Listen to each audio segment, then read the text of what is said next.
to ladies and women across the country, really. People we know that inspire us and are on a journey to finding their sweet spot.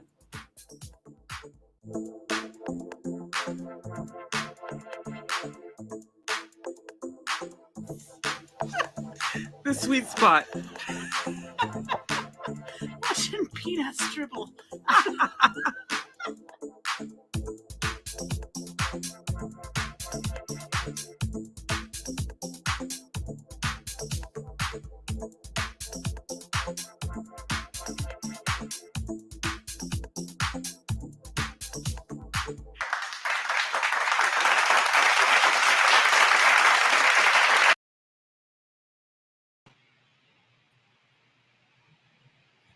All right. Welcome to the sweet spot. It's Lenora and Sarah. Yay! Happy Friday night. Happy Friday night. You look like you're ready for some snow. I know. I actually kind of just came in from sledding about 50, maybe 20 minutes ago. I had enough time to like rush inside, like put dinner together real quick and shove it down my face. And then here I am. There you go. Good. Good for you. I have not played in the snow at all. Yeah. Why would you though? You hate the cold. That's right. If I'm bundled up, I think I'd like it. Like if I'm warm, because we go like tubing, you know. And you like that? Yeah, we go to Snoqualmie and go tubing, and that's fun. But I just need to be warm, and then it needs to just be like 2 hours, and I'm like, yeah, it's time to go inside. Yeah. We need to get you one of those battery operated jackets. Have you seen those? Yeah, no, Oh, yeah, we need to get you one. We'll start It's like an indoor heater? Yeah, it's like a heated blanket, but a jacket. And so you, I think you just carry like a little power bank with you in your pocket. Oh, and yeah. Then you just push a button like right here, and it like 1 for low heat, and 2 for medium, and 3 for high, and you would be set. I think you would love it. Oh, I'd be so happy. I have a heating pad that I turn on all the time. I love it. I love being warm in my bed. Yeah. I just got a heated, I love now that we're working from home all the time, a heated blanket while I'm working. Oh, yeah, what? Found a heated shawl. So yes, I was I like, need that too. Yes, okay. I need that. Need I don't that. know, why don't I have a heated blanket? Yeah, why don't I have that? Or a heated shawl? Yeah, I don't know why. On Amazon right now. I'm going to order you one. Yeah, I need one of those. You do. Yes. I need one for the. Well, I have in my car. I have heated seats, so nice. I love that. That's like those perfect. Yeah, exactly. Yeah. How was your week? I don't know. It was quick. I can't remember too much. It was just like it all blurs together. Yeah, we had volleyball started yeah. So Ella had volleyball too. Yep. First game this week. Yep. Well, all day Saturday, and then Sunday, and then was kind of rest day or whatever, and then back to it on Monday, and then she strained her Achilles tendon on Monday. Oh. Yeah, so she's in a walking boot for a few days, maybe like early next week. Okay. So we ended up at the Rapid Orthopedic Clinic. Yeah. On I think Wednesday. Yeah. So, but that's the way it goes, right? When you have a student athlete, it's. Yes. Yeah. We've been doing lots of stuff to stay well. It's hard. Yes, for sure. Right back at it. Okay, so we've got a cool show today. So it's fun because every week we have different guests, and sometimes they're my friends, sometimes they're Sarah's friends. So this time we have one of each. Yes. Yeah, I am so excited. Really I say that every week, I know, but this really has become the highlight of my week. And I'm super excited to talk to Sarah. I'll let her, tell all about herself. But we went to grad school together. Oh, cool. And yeah, she's gone on to do really amazing things. She's just super inspiring in terms of her fitness and the way she challenges herself, and then the way she incorporates the mental side, the sports psychology part of what we went to school for into her work at Cal Poly. And anyway, I'll let her talk, but she's got some really great stories to tell. So I'm really excited to connect with her tonight. Hey, that's awesome. And so we have Sarah, another Sarah, Sarah's friend Sarah, and then we also have Evan, who I've known for a long time. I think maybe 25 years or something like that, right, Evan? Yep. Okay. So yeah, I've known her for a long time. We met in college also. And so she also has a really great story about, sad story, but a good story. It's about making lemonade, right, out of lemons. And so I won't spoil it either, but she's going to share her story of just, I think we've got two strong, inspiring, courageous, resilient women that are going to share their story and inspire us. And yeah, can't wait. So what we're all about, right? I mean, I think we say it every week, but just so people who are watching or listening for the first time, that it's really selfish for Lenora and I. Partly, we get so much inspiration from the stories that the people share when they come on, and so we appreciate it, and I'm looking forward to hearing more. Yeah, we've got a couple people watching right now. I'm sure we'll get more later. But Carolyn, hello, all the way in Louisiana, and we have someone else on there. But you want to say hello? We will shout out your name. Just put it in the chat.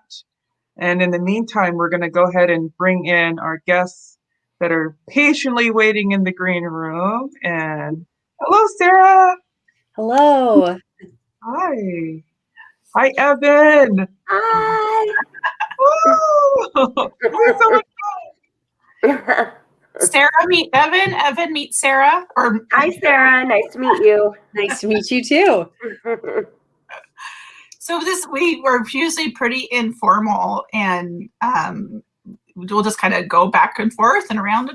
But Sarah, do you want to start and just say a little bit about maybe where you're at right now, and what are you doing nowadays? Sounds good. Yeah, I have to say this is the first time in 11 months of quarantine that I haven't been able to use a virtual background. So pardon my home office / guest room / yarn. Oh, see, I'm used to mirrored image too. Thanks for having me tonight. Yeah, I'm Sarah Hawkins. My pronouns are she, hers, and I am currently residing in Oprah's happiest place on earth, San Luis Obispo, California. My family's lived here for 4.5 years now. We were lucky to come here for jobs in academia. My spouse is a professor at Cal Poly, and then I have the best job in the world. I get to work as the coordinator for our 400 plus student organizations at Cal Poly. And specifically, I serve as the advisor for our 31 competitive sport club teams, giving me that chance to tie in my sports psychology background that I learned with Sarah. Hey, Evan, do you want to introduce yourself? Oh. Hi, I'm Evan, and I currently reside in Seattle, Washington. And I don't have as much going on as Miss Sarah does. I'm just sort of still trying to learn to walk and, get my life back together and really follow what my bliss is. And that isn't fully fleshed out. But, every day is a great day for me these days. And I allow myself to do what I want, whether it's have pie for dinner or, go walk around Green Lake. Like, I just am in the moment. That's where I am now. Awesome. Nice. Well, Cool. I don't know who wants to kind of start off, but Sarah, I have been, we don't talk all the time, but, I have these fond memories of grad school together, and then we, kind of stay up to date, I guess, if you want on Facebook and social media. Yeah, thank God for Facebook. Yes. Yes, thank goodness for it. And so over the years, I've seen you, challenge yourself from an athletic perspective and done lots of other things. What keeps you going? Kind of how, from my perspective, looking in from the social media perspective on your life, what does all that mean? That activity? Were you always that active? Like, how did that all start? Yeah. Wow. That's a big question. I'll try to not go soup to nuts on you, but just give you highlights. I grew up as a dancer. I got involved when I was young with an organization in Fresno where Sarah and I went to grad school that performed around the country at the time and now the world, doing able-bodied and disabled awareness activism. So we were a dance, gymnastics, martial arts performance team, and we traveled all over to share our message that it's not just that your dance studio or your gymnastics studio should have a class for people with disabilities. It's that they should be in the same class as all the other kids, and let us show you how it's done. And it was the magic is in the mixture. And I had so much fun there, and it gave me a really amazing perspective on life and people and differences, and how differences are what makes us who we are, and as I got into grad school, I got kind of obsessed with cycling and decided that I was going to be a triathlete. And my body was not cooperating. I was struggling with what I didn't know at the time, but it turned out to be a heart defect and an immune disease. And I was really trying to push myself and convert from dancer to triathlete. And I thought it was just the transition that was hard. And I didn't realize at the time that there was all these other health issues I was going through. And then we ended up moving to upstate New York for my husband to go to school. And that the weather there, Lenora, I'm with you. I don't like to be cold, and living there was no fun for me.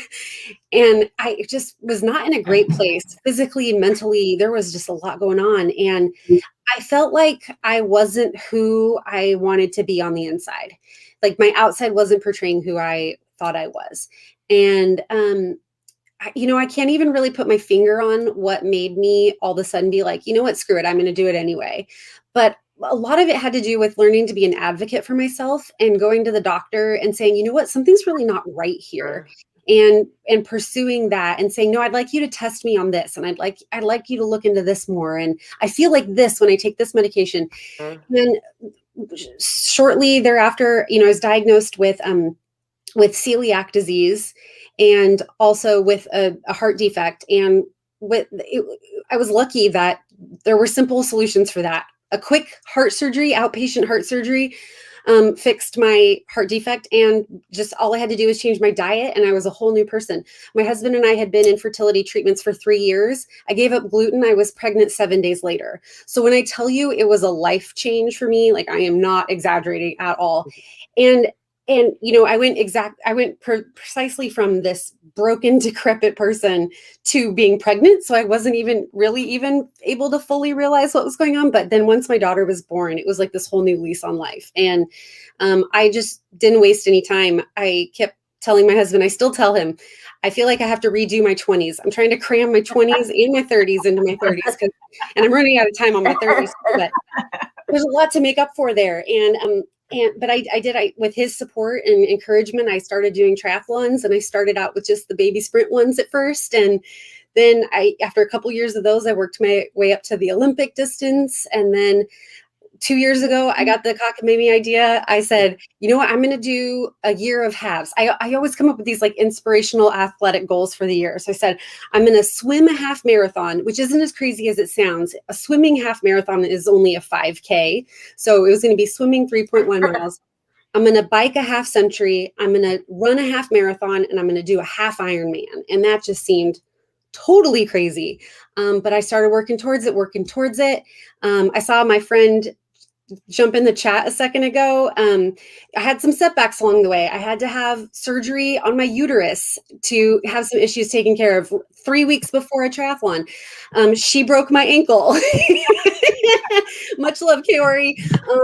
But it took me a while to recover from that. And so I wasn't sure how this year of halves were going to go.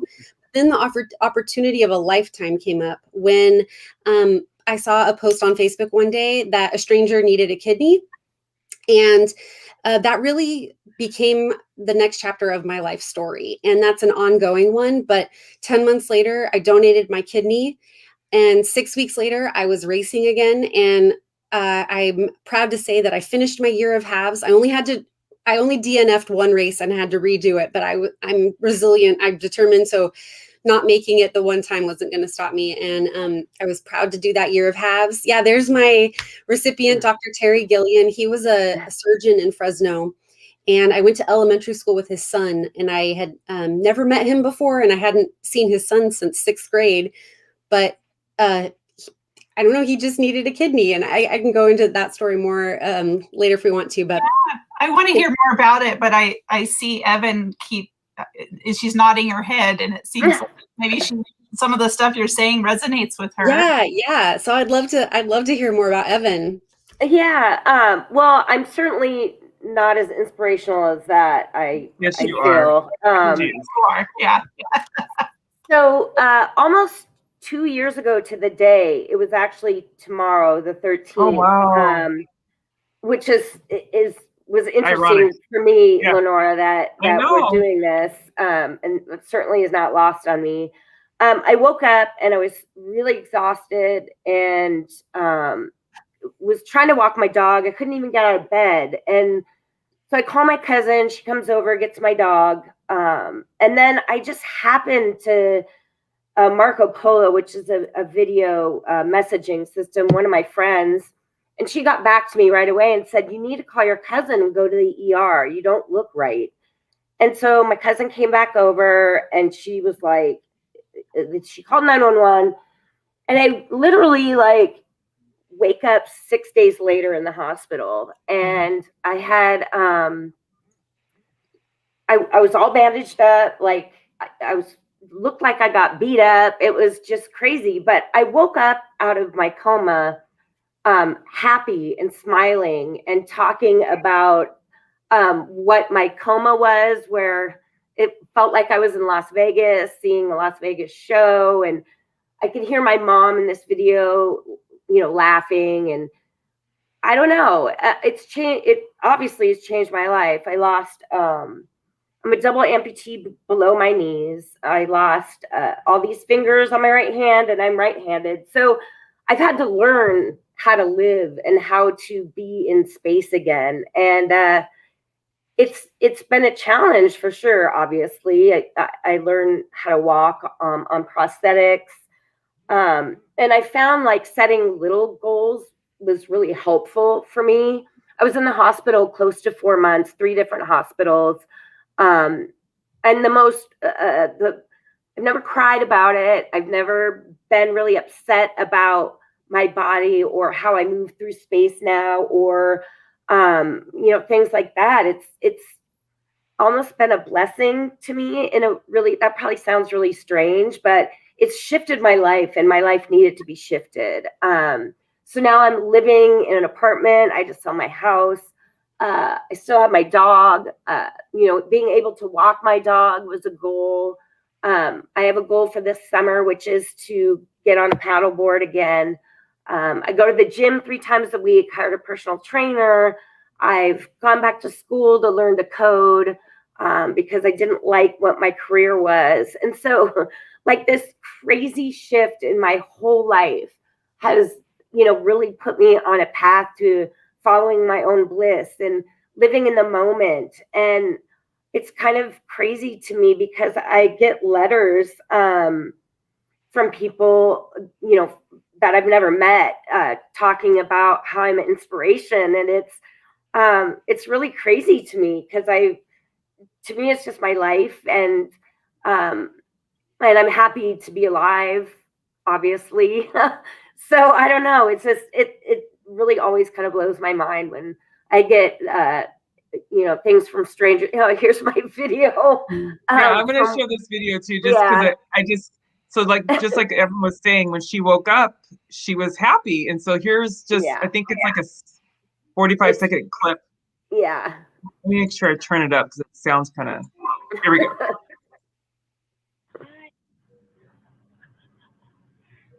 else do you have to say? I'm alive. Mhm. Tell everybody where you've been. Oh, I've been in the hospital. Where else? Oh, I've been to Vegas. I found Michelle out while I was in Vegas. And they had orange, no, red colored. Yes. I really thought I was in Vegas.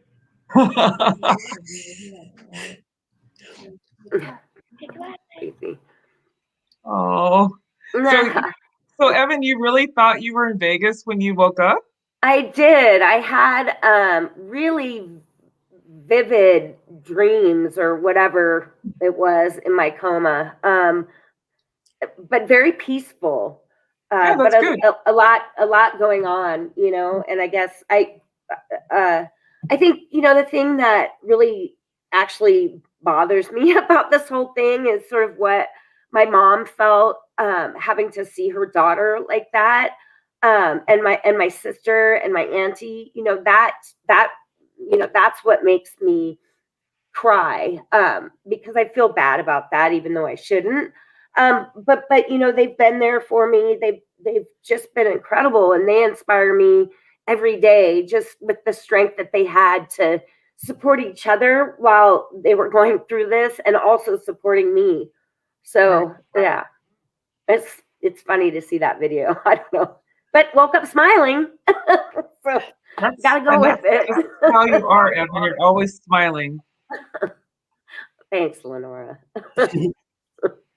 Sarah, do you want to talk a little bit more about what, because the living kidney donor, I didn't know anything about it until I saw your post on Facebook and thought, oh my gosh, that's amazing to give such a gift to somebody else. Do you want to talk a little bit about what inspired you to do that, or the process?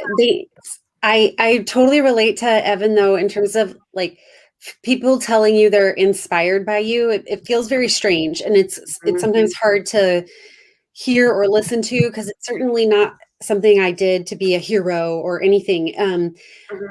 Honestly, what inspired me to do it, I was laying in bed one Sunday morning, being lazy, scrolling through Facebook, and I saw this beautiful picture of Terry, my recipient, with his grandkids. And I saw the caption about him. He had been on dialysis for 6 years, and he was really going to need a transplant very soon, and no one in the family was eligible. And I showed it to my husband, and I said, "Can I do this?" And he goes, "What do you mean? Like, test to see if you're a match?" And I'm like, "Well, no, donate my kidney." And he's like, "Well, I mean, I'm sure there's steps you'd need to go through first to find out if you're a match." I'm like, "That's fine." And just in my head, automatically, a switch was flipped, and I was like, "I'm doing this." And anyone who knows me will tell you that I'm a bulldozer and I'm a self-starter. So like immediately I was on the phone with them saying, "What do I need to do? Where do I need to go? What paperwork do I need to fill out?" The organ donation process is really interesting. I learned a lot along the way. You would think that you would just call them up and be like, "Okay, I'm ready to give my kidney now to this person who really desperately needs it." They have quite the process in place, and it's all to protect, you know, donors and recipients and make sure everything goes smoothly. But it ended up being 10 months before the transplant actually happened. And that was due mostly on my end to some health issues that needed to get resolved, and just iron levels being low and things like that. But we had our surgery. We met. That picture that you showed earlier was us the night before the surgery, and that was the first time we met. We had dinner together, and I say dinner loosely because he and I just stared at our husband and wives eating food because we weren't allowed to eat at all.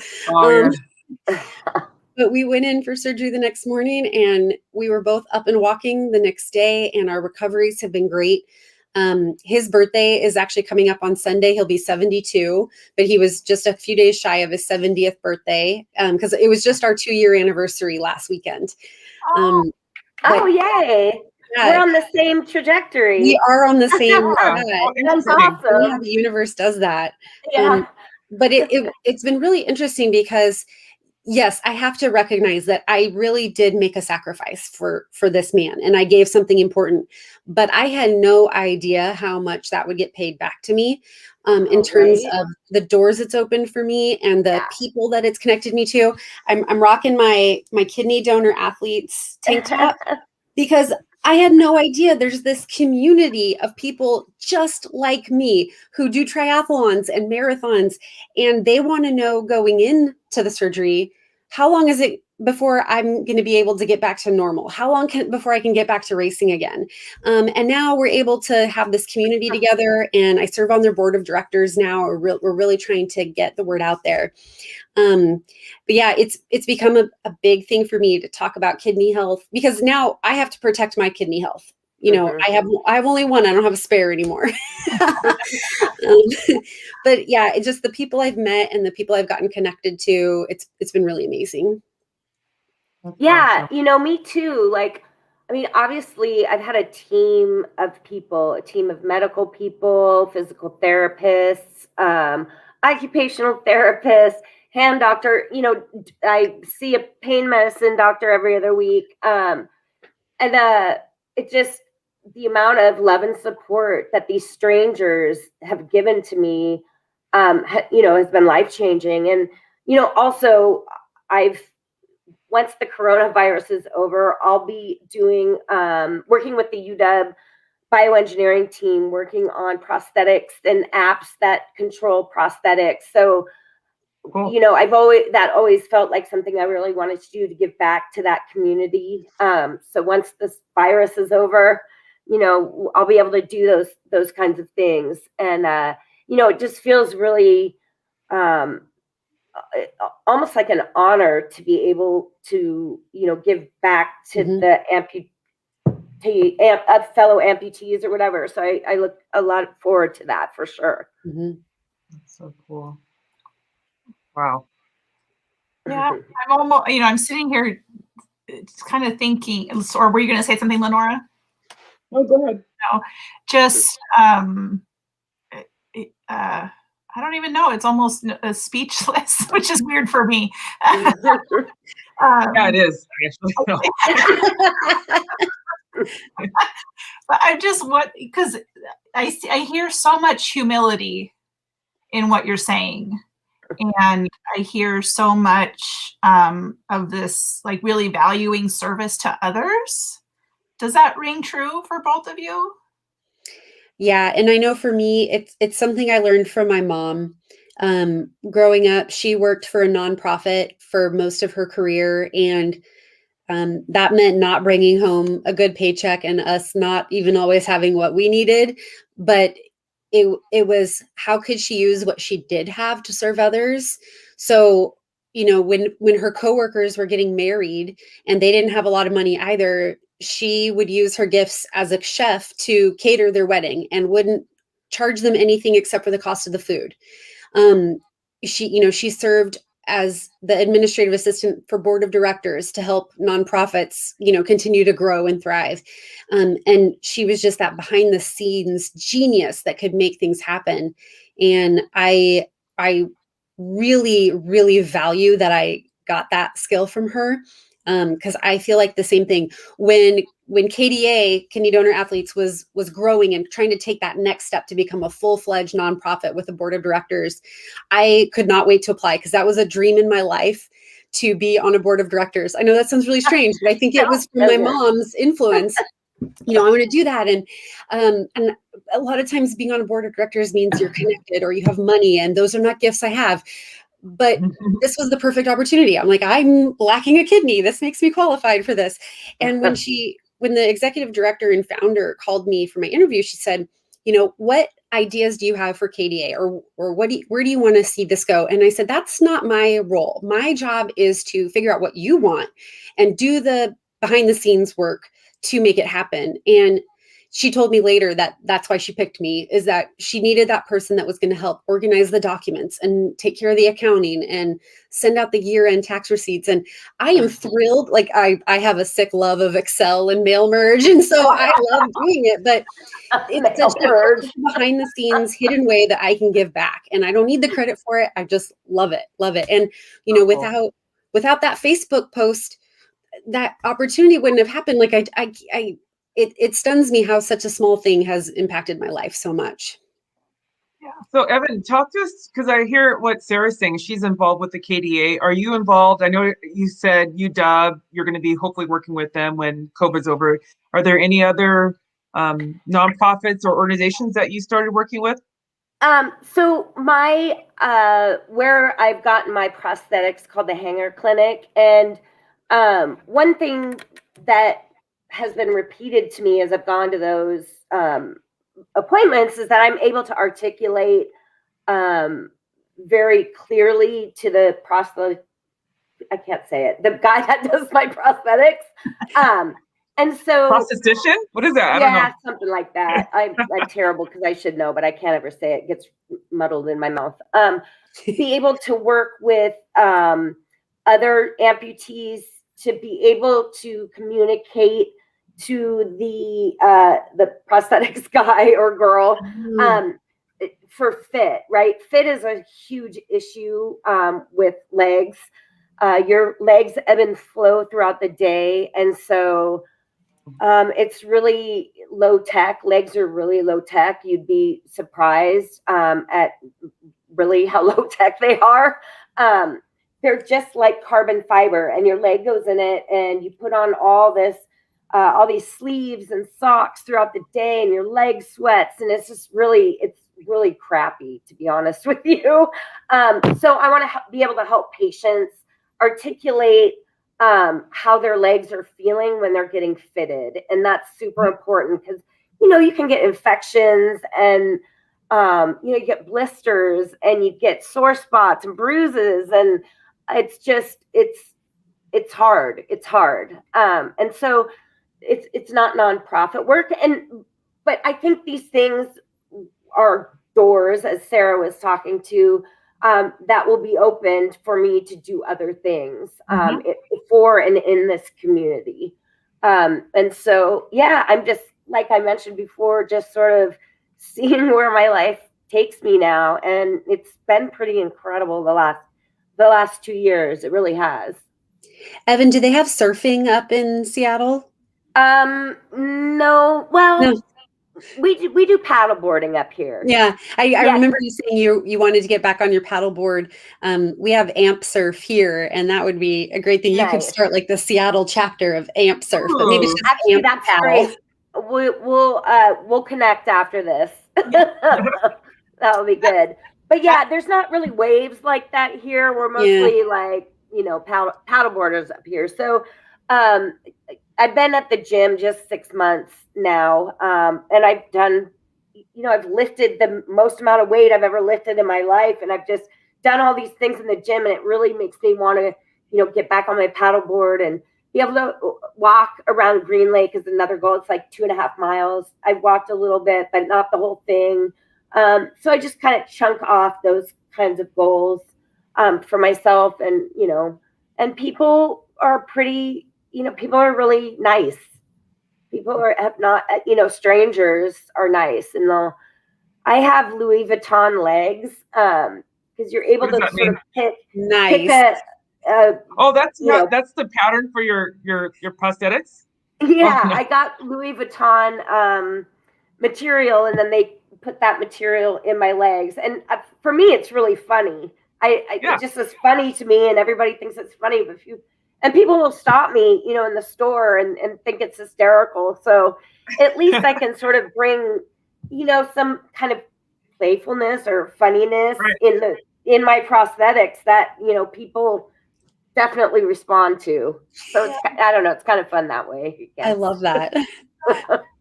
Well, it reminds me what you were saying, Sarah, like earlier in your career working with kind of disabled programs, and I've had I was very fortunate to work with the Wounded Warriors in the Army, and it really opened my eyes to sometimes what can be disparities between, or people just not able-bodied people not understanding. Mm-hmm. Do you want to say, I think both of you have a really great perspective on how do we bridge that gap so that it feels more inclusive for people? Yeah, I don't want to speak for people who experience like visible physical disabilities, because you walk through the world a whole different way, Evan, now, I'm sure, um, literally and metaphorically. But I know for me, the things that I was able to learn growing up in that environment where it more felt like second nature is just don't be afraid to ask questions and don't be afraid to make mistakes. I know my friends with wheelchairs would rather have a person ask you if ask them if they needed help versus just to offer it. And so as kids it was like a second language to learn it, whereas I know if you were suddenly around people with disabilities as an adult, it might be a bigger transition. So I would say if you're a parent out there, like, get your kids exposed to people that are different from you, whether that's ability, whether that's religion, whether it's gender orientation or family background or whatever. But just that exposure is what's so important, because kids can ask the best questions. Yeah, so for me, yes, definitely. And please don't park in handicap spots or disabled spots. That drives me crazy. It's infuriating. Mhm. And I have a lot of friends that have children, and I also have two nieces that are 3. And they live in Louisiana. They came this summer, and I wanted to not have them be scared of me. So, I sat them down, one on each leg. We touched my legs. I told them, how they work. I asked them if they wanted to see my stumps. And so we went through that whole process. And I ended up sending them amputee Barbies for Christmas, just so they can start, wrapping their head around when they see Auntie Evan. She's got legs missing, right? And it's not a scary thing. I think Mhm. it was really important to me to make sure that the children of my friends were not scared of me, or understood what was happening to me, and and make them feel okay. And then I feel like once those children, get out in the world, they'll have the exposure like you were Mhm. talking about, Sarah, and they won't be scared, and they'll be able to answer questions, um, maybe with their friends if they're out and see someone in a wheelchair or someone on artificial legs. So yeah, I mean, and a lot of people talk to me, which is, it's fine. And I'm always willing to talk about it if people have questions. But I'm not trying to talk about it when I'm maybe in the ladies' room, or you know what I mean. So it's just like, Do I would say, strangers come up to you, Evan, and ask you? Do yeah, strangers come up to you and ask you questions yeah, about they how it do. happened? Or, oh wow, Yep. okay, I've Yeah, never I get. done that, I mean, but I daily, didn't know. daily when I'm out. It's interesting to me, and but I also get a lot of, um, you're an inspiration, and I can't Yeah, believe you're look this good, or or walking. I get a lot of, you walk crazy good. You must have been on them your whole life, and I'm like, no, I've only had my legs for a year, you know. And it's snowing out, right? And I'm panicked to go out in the snow. And that's the oh yeah. first time I've ever been sort of worried for myself, Mhm. because I have a dog, so I need to walk my dog. So we'll see what happens. If I fall, I fall. Yeah, I mean, But yeah, a lot of us have been doing a lot of work lately on social justice and racial justice, right? And like, to kind of use some of the same tools that I've learned this year is that Evan doesn't hold the burden of teaching everybody about disability awareness just yeah, because she experiences a disability. But where I think we can do better is if children and adults, frankly, see us interacting with Evan and other people, anyone, no matter if they have a disability or not, with dignity and respect, Right. then that's what we learn and that's what we pass forward. I see sometimes parents like shuffle their kids away from people with differences and being like, don't look, don't stare. And I don't think that's the right approach. I think, right, go just say hi as you walk past the person, like you would say hi to anybody Exactly. else, and like teach them that. Right. But yeah, Evan, that must get exhausting sometimes. I bet sometimes you just want to go to the grocery store and just like do your thing and be left alone, right? Yeah, I do. But I mean, and you're right. It's not my responsibility to teach people about disabilities. And I struggle with the kids that, mommy, look, she's got no legs, and kind of making a production about it. And I struggle with that situation because, first of all, it's sort of humiliating. And second of all, I'm not really sure how to respond to that. Is it, I don't know what the right answer is, but 9 times out of 10, I'll walk away feeling kind of really not good about that because I don't know how to respond to that. I think we're all learning. I mean, I'm certainly still learning how to move in this world. In my new reality. So yeah, I struggle with that situation. Well, I like what Sarah Hawkins was saying too, just about like if you have children and to teach them about differences and let them be around everybody, I think is good. And then also if, like I feel like if my kid would have done that when they were younger and said, "Oh, mommy, look, I would have been like, just like Sarah was saying, like, just say hello. Just because they're a person, period. Just stop right there and say hello and keep going. Like you don't need to like point things out and be disruptive. I don't know. So Evan, I feel for you.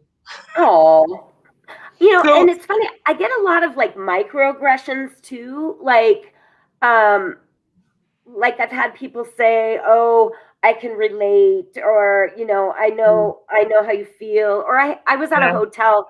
I was at a hotel in Hawaii. Like Hawaii was my goal. I was going to get to Hawaii. You were going to live there, I thought. Well, that's coming. Okay. Later. But so I went last year right before the pandemic, and I had to change rooms because the room I had didn't work with my wheelchair. It was an ADA room, but it just wasn't working. And I had the manager, and he said to me, and he's like, "Well, these rooms are ADA compliant. And when they're done, I go in a wheelchair and I roll around, so I know it works." And I'm just like, "Are you kidding me?" I mean, it was just, sometimes you get that, and it's just like, because all wheelchairs are exactly the same. And he's not. And you should know because you're an able-bodied person. I don't have legs. I can't walk. Your experience is not my experience, and don't try to act like it is because that pisses me off.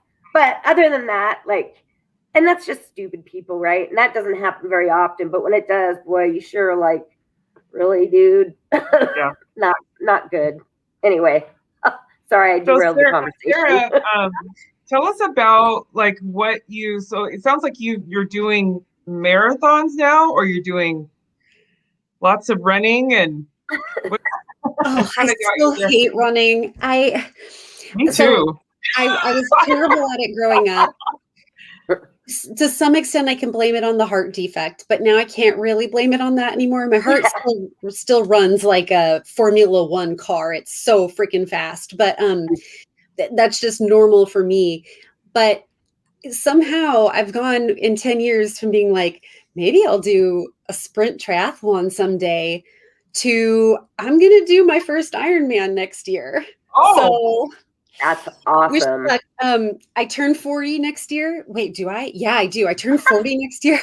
And so that's my goal is right after I turn 40 to do my first full Ironman. So that's a 2.4 mile swim, 106 mile bike ride, and then a full marathon of 26.2 miles.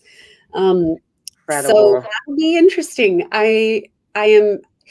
I was planning to take last year off of racing anyway. And then, so I tell my friends to blame the pandemic on me, because if I wasn't going to race, I wasn't going to let anybody race. I've been slowly working my way back into fitness with no help from my friends though, because every time I'm like, I'm taking it easy, I'm not resting this year. Literally in July, my friends were like, let's do an off the couch half Ironman without training for it. And stupid me, I agreed, and I broke myself. So we call ourselves the off the couch crew now. But but yeah, so I'm excited about that. And then another one of those opportunities I never would have had without my kidney story is that there is a transplant games for donors and recipients and also family members of recipients. And so I am signed up to compete in the Transplant Games of America this year, and I'm hoping to qualify then for the World Transplant Games. Wow. I call them the Kidney Olympics, but it's for all donations, so liver, corneas, all kinds of stuff. Yeah. So wish me luck. Yeah, That is that's so awesome. fun. Where is that going to be? Like what country or state? The Games of America are in New Jersey. They were actually supposed to be last summer and then got postponed to this summer.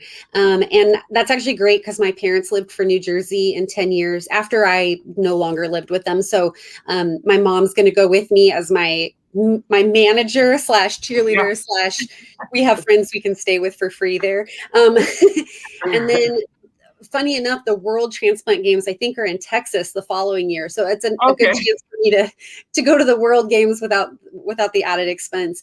And then another fun thing is this is not super publicized yet, but KDA is going to be sponsoring a trip to climb Kilimanjaro on D-Day in 2022. So it's going to be March 11th. So March 11th coming up in a couple of weeks is going to be like the kickoff of our 1-year campaign.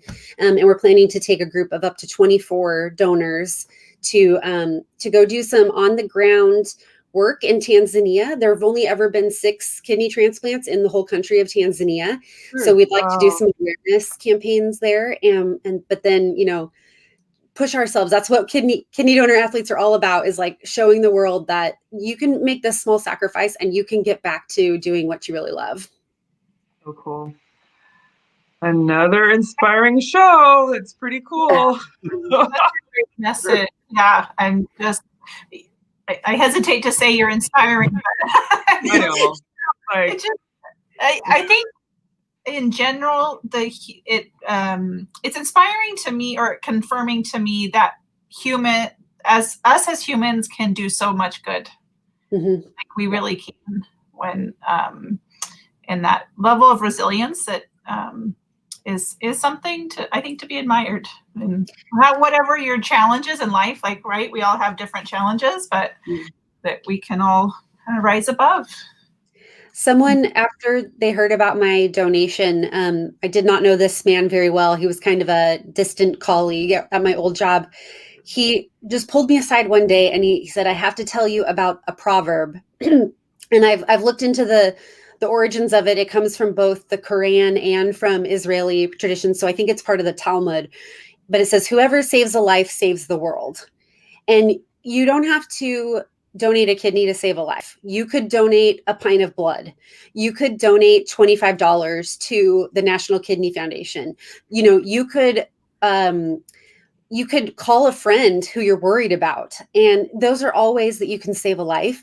And so if I'm going to be inspiring to anyone in any way, that's the way I want to do it, is to say, find something of yourself that is within your capability or your gifts to give to help somebody else. Because selfishly, you're going to get like tenfold back from it. It's just how the universe works. My mother-in-law was so worried that I was donating a kidney. And then what if my daughter needed some one day? And that's a realistic concern. She wasn't out of place, but I said, no, I got so much kidney karma now. That's just not how it works. I really believe that. Yeah. I love it. But it's so easy for us, I think, as people and in society, to focus on what's wrong and the negative. And so I think this whole conversation is a great example of, let's focus on the positive. Let's focus on the good stuff that's going on and really multiply it. Yeah, Evan, I'm sure you wouldn't have recovered this much I'm sure you had moments where it seemed a little overwhelming in your recovery, but it's all about making one small step and one small change at a time, right? To get back to your new life. And it sounds like you've had such a cool, like, mental and physical reset that, exactly. I'm kind of curious, like, if you had a choice, would you do it over again? I absolutely would. Wow. And I know that probably sounds super crazy, and that's something that probably you guys could not even fathom, but yeah, definitely. And my grandma, who's since passed, I think, she always talked about being my guardian angel, and something that she said my whole life that has resonated with me every day is, you play the hand you're dealt. And I've been dealt this hand, and I'm going to play it, and I'm going to play it with a smile on my face. And I have, and I don't know, it's crazy, but yeah, it's my life is great. It's great. Well, Evan, I hope you can make it down to San Luis Obispo sometime. Lenora and Yeah. Sarah, you too. We'll go for a slow run together, or we'll go stand up paddleboarding. I can't run, but I can walk fast. Yeah, I'd love to introduce you to my friend Karen, who's an amputee here. And she swims with me, and she's done like 26 Ironmans. Oh my God. Good. Crazy, Yeah. crazy. That's incredible.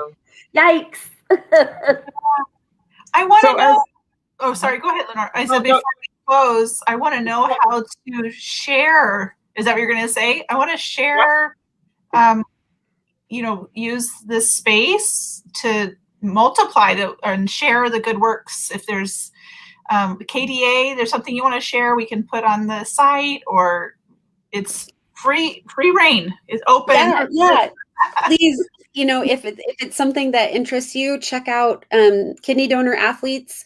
We've got a website, and we're active on Instagram. If you happen to be a donor yourself, who knows, join us on Facebook. We have a great support network. And don't let the word athlete scare you. Like, if you walk around the block, you're an athlete. We are a very inclusive community. Another organization I really want to shout out is Break the Barriers from Fresno, the organization that did disability awareness, and they still do, and they've expanded to include veterans now as well. Evan, I would love you to go on YouTube and look up Break the Barriers performances, because they'll just put a smile on your face. Sarah, did you ever get to see them perform in Fresno? I'm gonna write that down. Yeah. That was part of actually what inspired me when I navigated towards that wounded warrior work with the military, is because, it just is amazing. First of all, amazing what the human body can do, even amidst, injuries and things like that. Oh yeah. We were always about defying expectations and gravity sometimes too.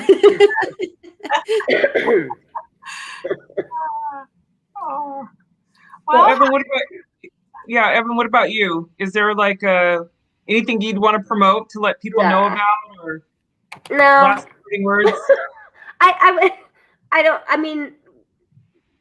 Actually, I think an organization that I do some work for up here. Oh my God, you put me on the spot. I'll tell you later, and you can post it somewhere. That sounds good. Sorry, that's sort of not how I was. Sorry, that's okay. I can't think about that right now. I think the one thing for sure, anyone who watches this needs to know to not ever park in the handicap spot. Yes, please. Yes. That would be nice. Done.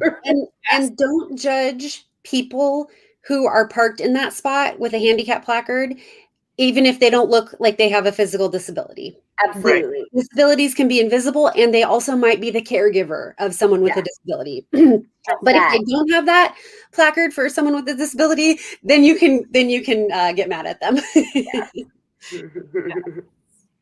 So I also love. Go ahead, Sarah. I'm too chatty tonight.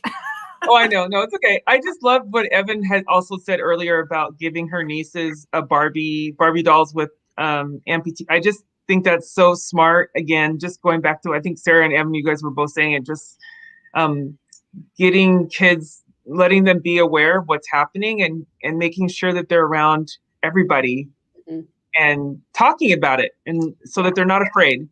I think that's really important. Yeah, I got to see a webinar this week from a body positive activist, Sonia Renee Taylor. If you haven't heard of her, check her out. She just came out with the second edition of Your Body is Not an Apology, or it might be My Body is Not an Apology. But she was talking about, she's writing a book for kids because kids ask better questions. That's where I came up with that earlier, is they don't have as much of a filter, and I was thinking about just ordering it for myself, because what are those questions that you might be too afraid to ask, and you do the research, get them asked, but don't put the burden on someone to educate you. Do the work yourself. Love it. Yeah. Well, thank you so much, both of you, for coming on our show and talking and sharing your heart and being vulnerable and inspiring us and all that good stuff. It was so nice to meet you both. Well, but it's nice to meet you, Sarah. It's nice to see you again, Evan. Back at you, Eleanor. We usually close out by having you share something you're looking forward to in the year. Ooh. Gosh, especially after this past year, there's so much to look forward to. I'm looking forward to my second grader gets to go back to school on the 22nd, which I'm very excited about. And I'm looking forward to when my turn comes up to get that vaccine. I'll be there the day I'm eligible. Yes. Yeah, I have had both vaccines, so I'm very, very thankful for that. It's a game changer for me. I'm just I'm just looking forward to just life. I don't know. I'm looking forward to what comes at me. Really, it's going to be all kinds of stuff. I don't know where it's going to lead me, but I'm excited about it. I'm excited about what's going to happen in my future, whatever it may be. Awesome. Perfect. All right. So thank you, ladies. It's been a pleasure to talk with you all and learn your story, Miss Sarah. And I'm not really on Facebook, but we can connect in other ways. Yeah. Yeah. All right. Well, thank you both. It's nice to meet you, Evan, and good to see you again, Sarah. Yeah. All right. Well, we'll see you next time on the Sweet Spot. We'll be back next Friday with a new episode. See you later, everybody. Bye. Bye.